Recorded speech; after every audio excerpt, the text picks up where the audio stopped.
مرکز کی انجیل اس کا 6 باب جو 56 آیات پر مشتمل ہے۔ پھر وہاں سے نکل کر وہ اپنے وطن میں آیا اور اس کے شاگرد اس کے پیچھے ہو لیے۔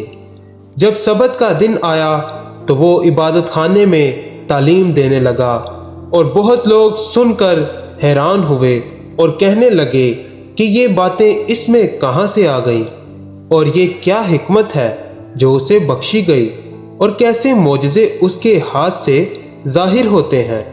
کیا یہ وہی بڑائی نہیں جو مریم کا بیٹا اور یعقوب اور یوسف اور یہودا اور شمعون کا بھائی ہے، اور کیا اس کی بہنیں یہاں ہمارے ہاں نہیں؟ پس انہوں نے اس کے سبب سے ٹھوکر کھائی۔ یسوع نے ان سے کہا، نبی اپنے وطن اور اپنے رشتہ داروں اور اپنے گھر کے سوا اور کہیں بے عزت نہیں ہوتا۔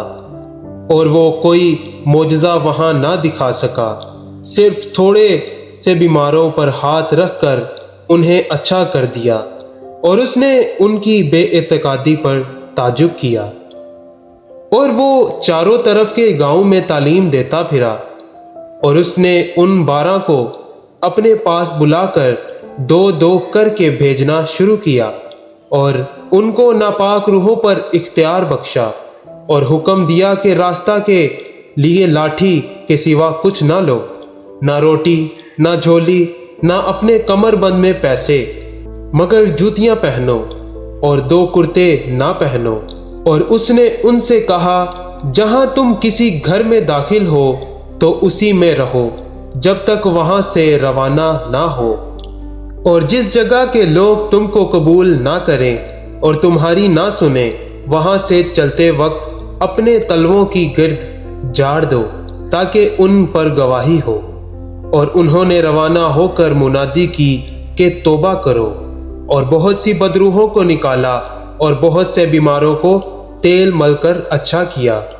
اور ہیرودیس بادشاہ نے اس کا ذکر سنا، کیونکہ اس کا نام مشہور ہو گیا تھا، اور اس نے کہا کہ یوحنا بپتسمہ دینے والا مردوں میں سے جی اٹھا ہے، کیونکہ اس سے معجزے ظاہر ہوتے ہیں۔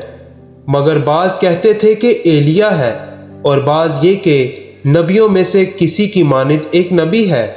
مگر ہیرودیس نے سن کر کہا کہ یوحنا جس کا سر میں نے کٹوایا وہی جی اٹھا ہے، کیونکہ ہیرودیس نے آپ آدمی بھیج کر یوحنا کو پکڑوایا، اور اپنے بھائی فلپس کی بیوی ہیرودیاس کے سبب سے اسے قید خانہ میں باندھ رکھا تھا، کیونکہ ہیرودیس نے اس سے بیاہ کر لیا تھا۔